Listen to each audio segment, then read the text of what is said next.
Question number 107 क्या कह रहा है देखो। Separation between the plates of a parallel plate capacitor is D.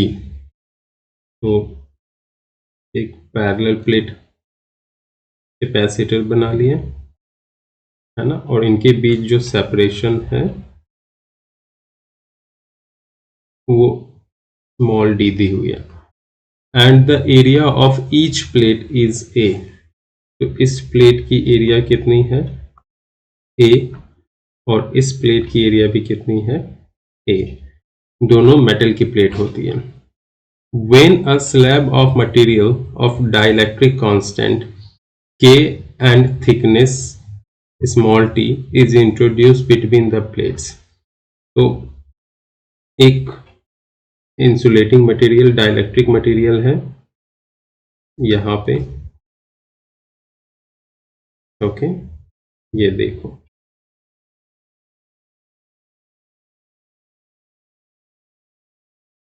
Clear.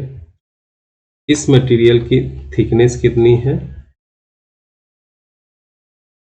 Small T, और इसकी डाइलेक्ट्रिक कांस्टेंट कितनी है, के। इसको कहाँ रखना है, कैपेसिटर के दोनों प्लेट के बीच में। तो हम यहाँ से उठाएंगे इसको और यहाँ डाल देंगे।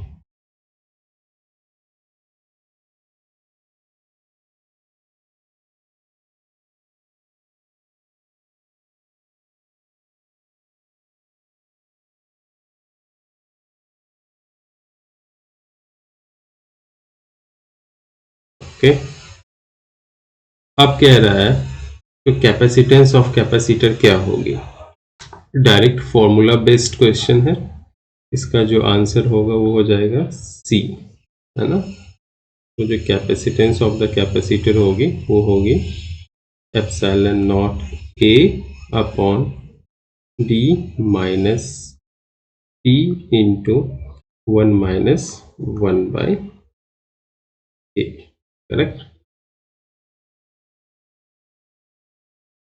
अगर ये डाइलेक्ट्रिक मटेरियल ना होके कोई कंडक्टर होता, कोई मेटल होता, तब क्या होता। तो मेटल के लिए के की वैल्यू कितनी हो जाती है, इन्फिनिटी। समझ में आया। तो ये कितनी हो जाएगी फॉर मेटल, सेम सिनारियो रहती लेकिन डाइलेक्ट्रिक होके मेटल हो जाती। तो क्या हो जाता है ये epsilon not a upon D minus T, क्योंकि ये पूरी टर्म जीरो हो जाती है 1 बाई के। तो 1 माइनस जीरो क्या होता है, 1 ही होता है। फिर से मैं रिपीट कर देता हूँ। अगर कोई कंडक्टर होता टी थिकनेस की या कोई मेटल होता टी थिकनेस की, तो उस केस में कैपेसिटेंस ऑफ द कैपेसिटर क्या हो जाती, epsilon not a upon D minus T. Question number 108 क्या कह रहा, the distance between the circular plate of a parallel plate condenser 40 millimeter in diameter. In order to have the same capacity as a sphere of radius 1 millimeter. Okay, तो सवाल को पहले समझते हैं। देखो, इस तरह से दो प्लेट्स हैं, है ना। मैं तो शेड भी कर देता हूँ थोड़ा सा।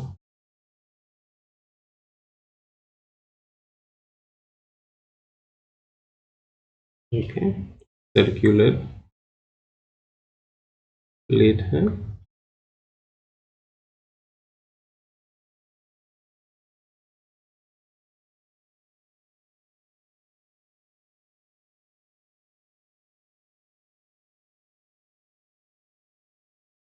ओके।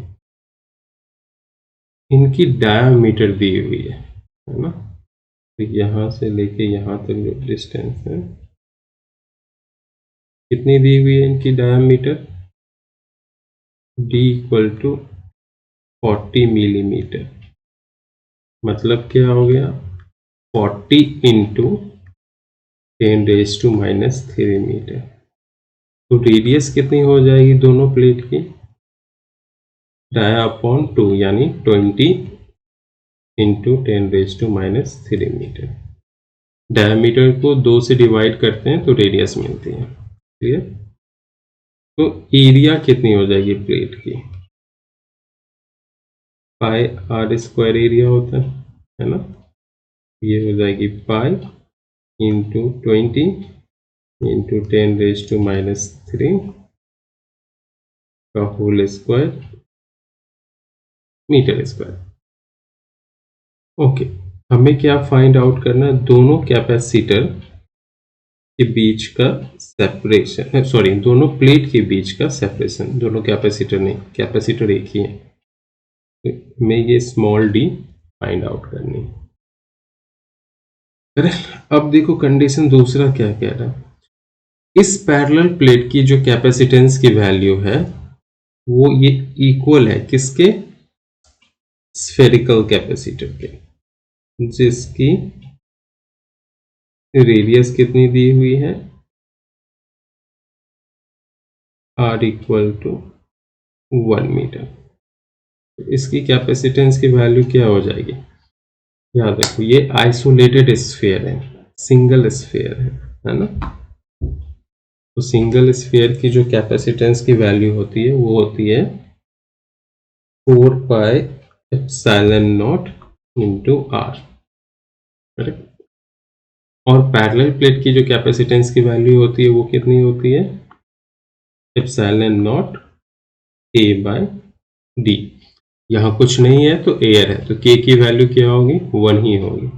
हम ऐसे ही लिख सकते हैं। अब देखो ये जो वैल्यू है क्वेश्चन कह रहा है इस वैल्यू के इक्वल है, तो हम कर सकते हैं इसको इक्वल। तो क्या हो जाएगी? ε0 a/d इक्वल टू 4πε0 r, है ना? अब कुछ कैंसिल हो जाएंगे तो कैंसिल कर लेते हैं। देखो ε0 दोनों साइड है ना? एरिया ऑफ द प्लेट क्या है? Pi into r²। तो ये हो जाएगा पाई इंटू 20 इंटू 10⁻³ का होल स्क्वायर। इसको इक्वेट करेंगे किससे? 4 पाई r कितनी है? 1 मीटर। तो ये पाई और ये पाई भी हो गई कैंसिल, और नीचे यहाँ d भी था, तो अब d निकालना इजी हो गया। d इक्वल टू क्या हो जाएगा? 20 का स्क्वायर इंटू 10⁻⁶ अपॉन 4, तो 100 इंटू 10⁻⁶, तो ये कितनी हो जाएगी? 10⁻⁴। 10⁻⁴ को क्या बोलते हैं? 0.1 मिलीमीटर। आंसर बी हो जाएगा। क्वेश्चन नंबर 109 क्या कह रहा है? A spherical condenser whose inner and outer spheres of radii a and b respectively। Okay, तो देखो एक स्फेरिकल कैपेसिटर है कुछ इस तरह से, है ना? जिसकी एक इनर रेडियस होगी, एक आउटर रेडियस होगी। ओके, तो कह रहा है फर्स्ट फिर of radii A and B respectively. तो इनर रेडियाई जो है वो क्या है? ए है, रेडियस ए है, और आउटर रेडियस क्या है? बी है।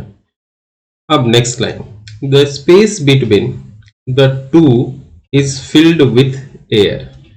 तो ये जो स्पेस है ना दोनों स्फेरिकल सरफेस के बीच में, वो किससे भरा हुआ है?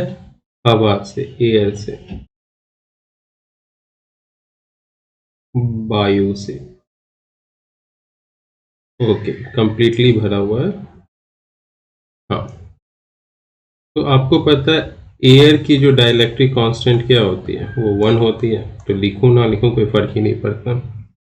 ओके, फिर क्या कह रहा, the difference between the the difference between the capacities of two condenser formed when outer surface is earthed and when the inner surface is earth will be।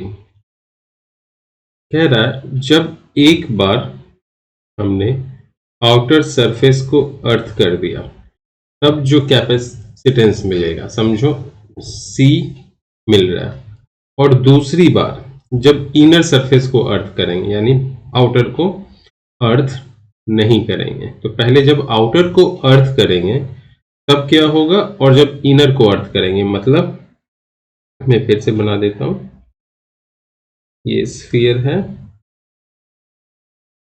ना। अब हम इनर वाले को सरफेस को अर्थ करेंगे तो इसकी कैपेसिटी मान लो C प्राइम है, तो दोनों का डिफरेंस क्या होगा, इसको भी समझो। इसके अंदर हवा भरी हुई है तो सेट करने में ज़्यादा टाइम लगेगा, तो मैं रफली कर रहा हूँ। ओके, पूरी तरह से एयर।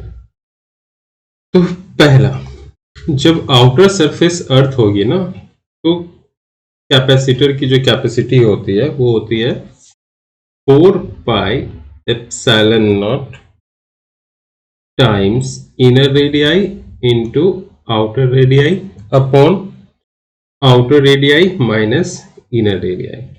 और जब इनर सरफेस अर्थ होती है तो उस केस में ये तो होगा ही होगा 4 pi epsilon not A B upon B minus A plus outer 4 pi, एक सेकेंड में थोड़ा सा इसको लेफ्ट शिफ्ट करते हैं, plus 4 pi epsilon not be हो जाएगी। तो हम क्लियरली देख सकते हैं जब इनर सरफेस अर्थ होती है तो कैपेसिटी ज्यादा होती है। ओके, तो दोनों का डिफरेंस क्या होगा, अगर दोनों को सब्ट्रैक्ट करेंगे, ये टर्म दोनों में है ना, ये वाले, तो ये कैंसिल हो जाएगी, बच क्या जाएगा, ये 4 पाई एप्सिलॉन नॉट बी। तो आंसर क्या हो जाएगा 4 pi epsilon not be. Next सवाल, क्वेश्चन नंबर 110। क्या कह रहा, the expression for the capacity of the capacitor formed by compound dielectric placed between the plates of a parallel plate capacitor as shown in figure will be। तो एक चीज, compound dielectric का मतलब हो गया दो या दो से ज्यादा डिफरेंट मटेरियल्स, है ना, वो इंसर्ट किए जाएंगे कैपेसिटर के बीच में। ओके, तो यहां देखते हैं, पहले मैं कैपेसिटर ड्रॉ करता हूं, ये प्लेट हो गई, एक दूसरी प्लेट हो गई, करेक्ट, समझो। अभी यहां से यहां एक तरह की डाइलेक्ट्रिक है,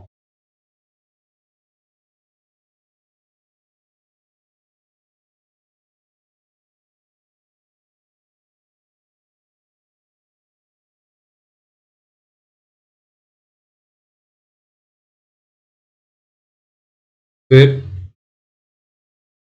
यहां से यहां एक दूसरी डाइलेक्ट्रिक है,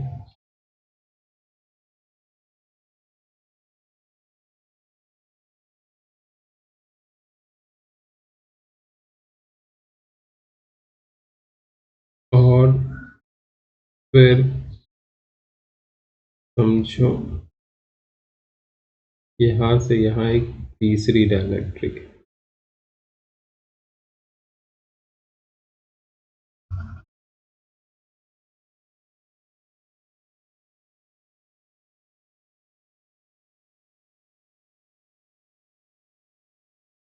ओके, गुड। तो इस प्लेट की एरिया कितनी दी हुई है, ए। वापस एक सवाल रीड करते हैं, the expression for the capacity of the capacitor formed by compound dielectric placed between the plates of a parallel plate capacitor as shown in. इसकी डाइलेक्ट्रिक कांस्टेंट K1 है, इसकी K2 है और इसकी K3 है ना। ये जो थिकनेस दी हुई है ये दी हुई है D1 और ये जो थिकनेस दी हुई है ये कितनी दी हुई है D3 और यहाँ से यहाँ जो है ग्रीन वाली वो कितनी दी हुई है D2। करेक्ट।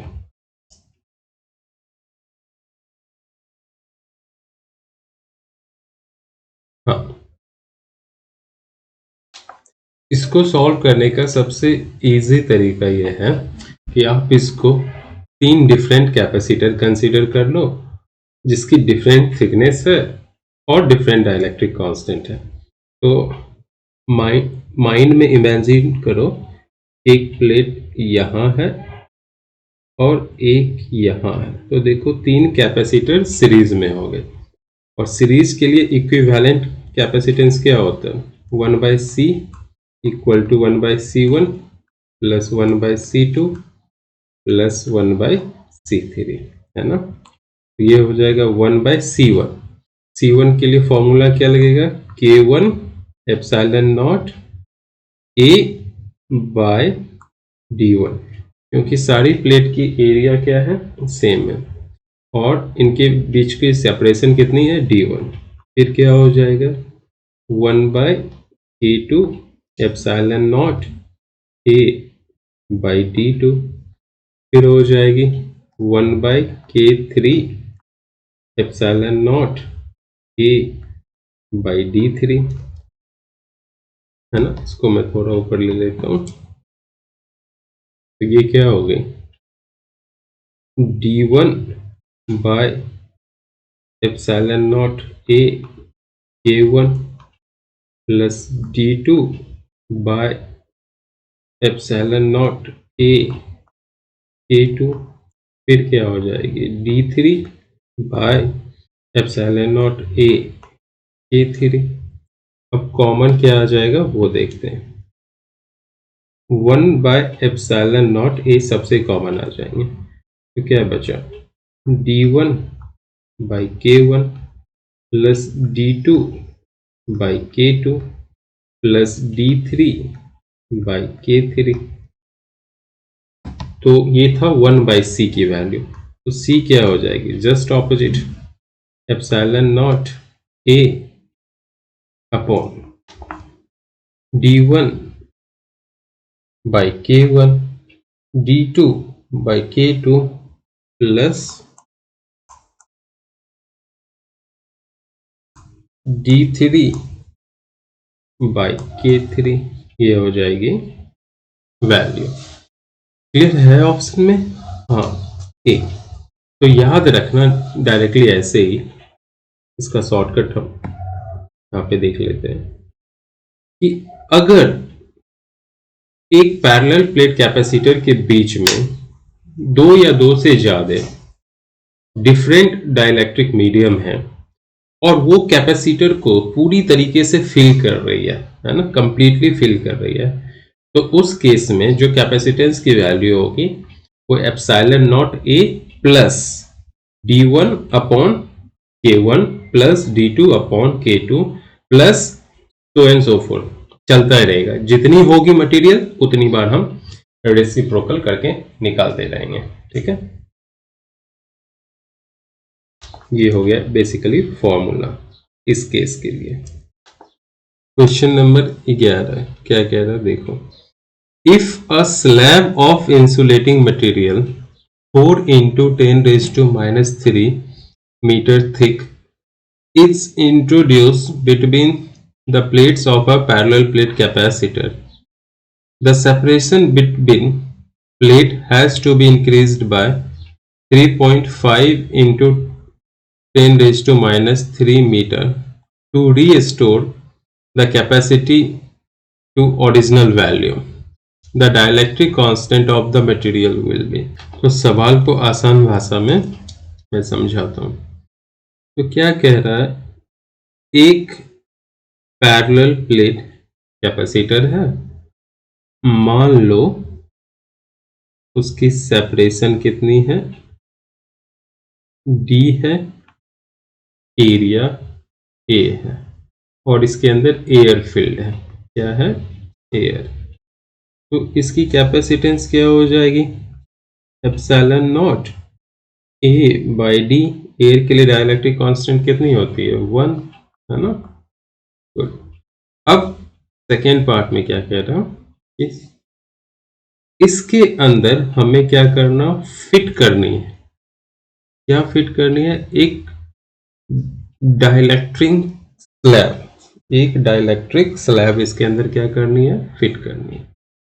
ओके, तो इससे क्या होगी? इसकी जो सेपरेशन है वो थोड़ी सी बढ़ानी पड़ेगी। तो समझो जब डाइलेक्ट्रिक इसके अंदर फिट हुआ है और स्लैब की सेपरेशन बढ़ा दिया तो क्या हो गया? New separation D plus delta D हो जाएगी। करेक्ट? और इसके अंदर जो डाइलेक्ट्रिक स्लैब डाला है ना, यहां मैं स्लैब डाल दे देता हूं। करेक्ट? इस स्लैब की जो थिकनेस है टी जो है वो कितनी दी हुई है? 4 इंटू 10⁻³ मीटर। एरिया इसकी ए होगी, है ना? और इसकी डाइलेक्ट्रिक कांस्टेंट हमें फाइंड आउट करना है।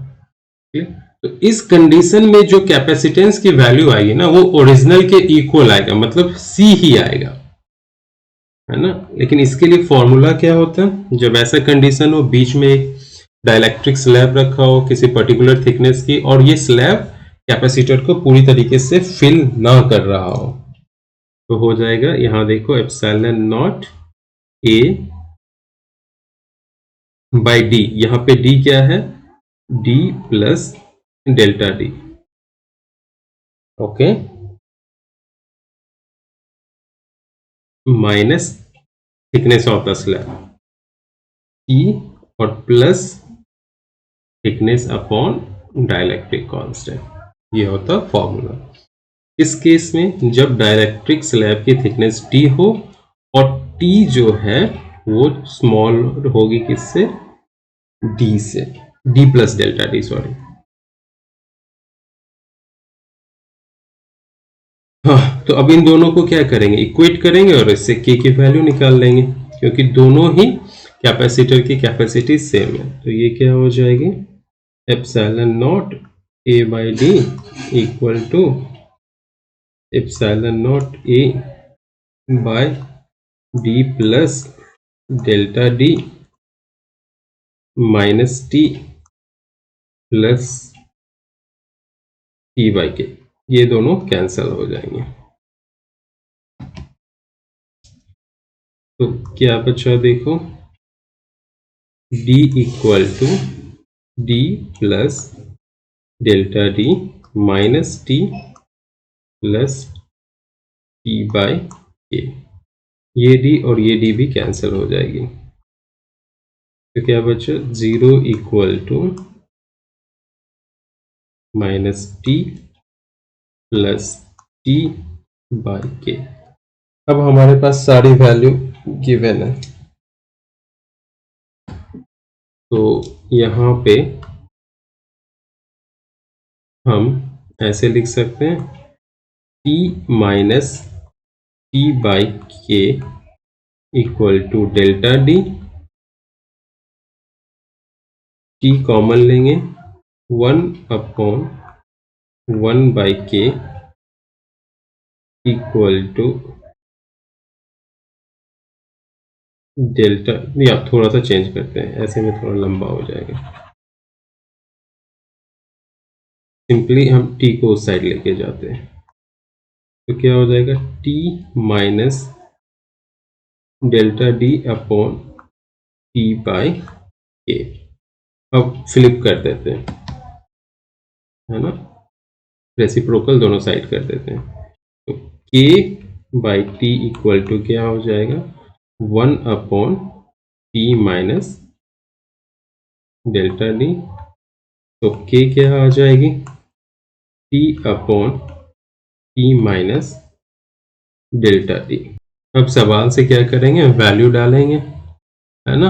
थिकनेस कितनी है? 4 इंटू 10⁻³ और डेल्टा डी कितनी है 3.5 इंटू 10⁻³ तो ये कितनी हो जाएगी, थिकनेस हो गई 4 into 10⁻³ upon 4 into 10⁻³ minus 3.5 into 10⁻³ तो -3 कॉमन ले लेंगे, नीचे से कैंसिल हो जाएगा तो बचा क्या 4/0.5 तो ऊपर जाके ये 8 हो जाएगी। 8 है ऑप्शन में, यस। अब हम देखेंगे क्वेश्चन नंबर 12।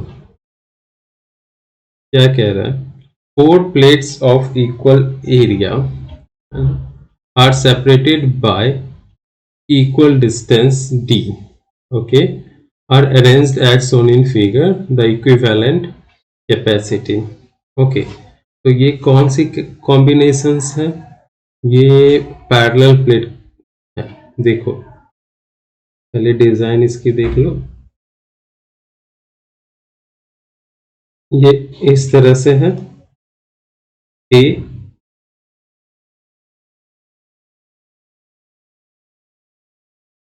और ये इस तरह से है बी। दो पैरेलल प्लेट कैपेसिटर कैसे अरेंज होती है, कुछ इस तरह से, है ना। देखो यहाँ और यहाँ कनेक्शन पॉइंट देखो, दोनों एक ही वायर से कनेक्टेड है। सिमिलरली इस प्लेट को देखो और इस प्लेट को देखो, एक ही वायर से कनेक्टेड है। यहाँ इसको देखो, इसको देखो, एक ही वायर से कनेक्टेड है। यहाँ ये और ये क्या है, एक ही वायर से कनेक्टेड है। तो क्या है, दोनों दो कैपेसिटर क्या है, पैरेलली कनेक्टेड है ना। तो सबकी एरिया ए दी हुई है प्लेट की, ओके, और सेपरेशंस कितनी दी हुई है, वो डी है। तो ये पैरेलल प्लेट में नेट कैपेसिटेंस क्या होती है, C1 प्लस C2। अब दोनों आइडेंटिकल हैं तो पहली की क्या हो जाएगी एप्सिलॉन नॉट A/D और दूसरी की भी क्या हो जाएगी एप्सिलॉन नॉट A/D। तो फाइनली क्या आ गया 2 एप्सिलॉन नॉट A/D है ऑप्शन में। हाँ, question number 113। 5 capacitors of 10 microfarad capacity each are connected to a DC potential of 100 volt as shown in the below figure. The equivalent capacitance between A and B will be। देखो ये बहुत ही अच्छा सवाल है। इसमें सारे कैपेसिटेंस की value क्या है, आप में यहाँ इसमें इसमें इसमें इसमें क्या है, सेम है, इसलिए ये बैलेंस्ड होगी। व्हीटस्टोन ब्रिज क्या होती है, बैलेंस्ड होती है। मतलब जब ये ब्रिज बैलेंस होगी तो इससे जो करंट होगा वो पास ही नहीं करेगा, चार्ज पास ही नहीं करेगा, होगा ही नहीं। तो इसी फिगर को हम ऐसे भी बना सकते हैं।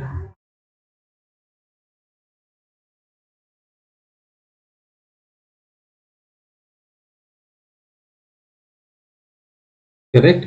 अभी ये कितनी है 10 माइक्रोफैराड, ये कितनी है 10 माइक्रोफैराड, ये कितनी है 10 माइक्रोफैराड और ये कितनी है 10 माइक्रोफैराड। बैलेंसिंग के लिए कंडीशन होता है C1/C2 इक्वल टू C3/C4। कुछ लोग नेम अलग करते हैं तो वो ऐसे भी लिख सकते हैं C1/C3 equal to C2/C4, correct. तो इस केस में क्या हो गया, देखो हमें ए यहाँ है और बी यहाँ है, ए और बी के बीच में हमें इक्विवेलेंट कैपेसिटेंस निकालनी है। तो ऊपर की दोनों, ये दोनों क्या है सीरीज में है, तो दोनों मिला के कितनी हो जाएगी 5 माइक्रोफैराड, और नीचे की दोनों ये भी क्या है सीरीज में है, तो ये दोनों मिला के क्या हो जाएंगे 5 माइक्रोफैराड। क्यों, क्योंकि सीरीज में क्या होता है 1/C equal to 1/C1 plus 1/C2। फिर अब ये 5 माइक्रोफैराड और 5 माइक्रोफैराड ये क्या है पैरेलल में, तो डायरेक्ट ऐड होके क्या हो जाएगा 10। तो आंसर क्या हो जाएगा 10। क्वेश्चन नंबर 114 क्या कह रहा है, 3 capacitors of capacitance 3 microfarad, 9 microfarad and 18 microfarad are connected once in series and another time in parallel. The ratio of equivalent capacitance in the two cases। तो देखो 3 कैपेसिटर से पहले क्या कर रही है सीरीज में, तो यहाँ एक हो गई, 2, 3 हो गया। फिर तीनों कैसे हैं? पैरेलल में।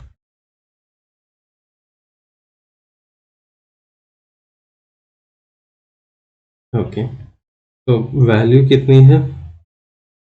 पहले की 3 माइक्रोफैराड, 9 माइक्रोफैराड, और ये कितनी हो गई? 18 microfarad. Same here, 3 microfarad, 9 microfarad और 18 माइक्रोफैराड। तो इसका रिजल्टेंट कितनी होगी? 1/c subscript s equal to 1/3 plus 1/9 plus 1/18।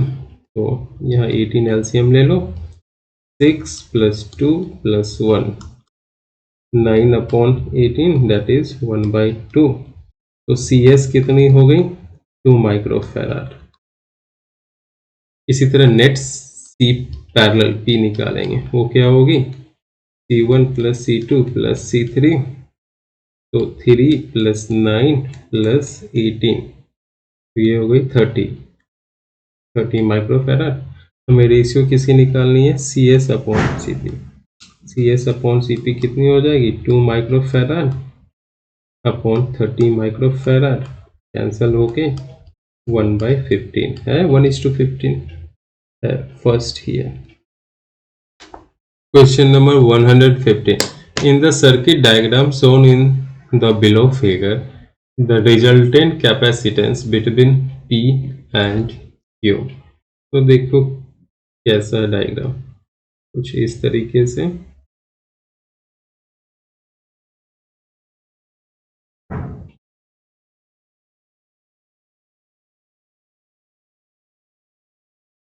ये हो गई 3 माइक्रोफैराड, 2 माइक्रोफैराड, 12 माइक्रोफैराड और 20 माइक्रोफैराड। ये है P और यहाँ है Q, करेक्ट। और P और Q के बीच में हमें क्या करनी है? इक्विवेलेंट कैपेसिटेंस निकालनी है। तो पहले इन दोनों को सॉल्व करेंगे, इसको। ये कैसी है? पैरेलल में। तो सॉल्व होने के बाद कैसा बन जाएगा? देखो ये इस तरह से बन जाएगा। यहाँ हो जाएगी 3 + 2। पैरेलल में क्या होता है? डायरेक्टली ऐड हो जाता है। यहाँ हो जाएगी ये 12 माइक्रोफैराड और यहाँ हो जाएगी 20 माइक्रोफैराड, P और Q। अब ये तीनों क्या है? सीरीज में है, तो नेट कैपेसिटेंस क्या हो जाएगी? 1/12 प्लस 1/5 प्लस 1/20। तो इनकी एलसीएम क्या हो जाएगी? 60। 12 5 जा, 5 12 जा, 23 जा, तो क्या निकल के आई? 20/60 कैंसिल होके 1/3। तो C क्या हो जाएगी? 3 माइक्रोफैराड। ओके, ये सवाल देखो 116 क्या कह रहा है? 4 capacitors of each of capacity 3 microfarad are connected as shown in below. The ratio of equivalent capacitance between A and B and between A and C. तो हमें पहले C A and B निकालनी है, फिर उसको डिवाइड करनी है C A and C से, फिर वही आंसर होगा। तो इसमें देखो C A and B निकालने के लिए, है ना, C A and B निकालने के लिए पहले उसके लिए क्या देखें? तो यहाँ और यहाँ ये तीनों क्या है? सीरीज में है, पहले वो निकाल लेंगे और फिर ये क्या हो जाएगा? पैरेलल में, है ना। तो ये और ये सीरीज में है और सारी की वैल्यू कितनी है? 3। तो क्या हो जाएगा? 1/C equal to 1/C1 plus 1/C2 plus 1/C3, है ना। तो ये हो जाएगा 1/3 प्लस 1/3 प्लस 1/3 मतलब क्या हो गया 3/3 यानी कि 1 माइक्रो फैराड। क्लियर। अब देखो ये तीनों सॉल्व होके 1 माइक्रो फैराड आया और ये पैरेलली किससे कनेक्टेड है, इससे, और इसकी वैल्यू 3 है। तो सी ए बी क्या हो जाएगा 3 + 1 दैट इज 4 माइक्रो फैराड। मैं यहां लिख देता हूं C A B equal to 4 micro farad.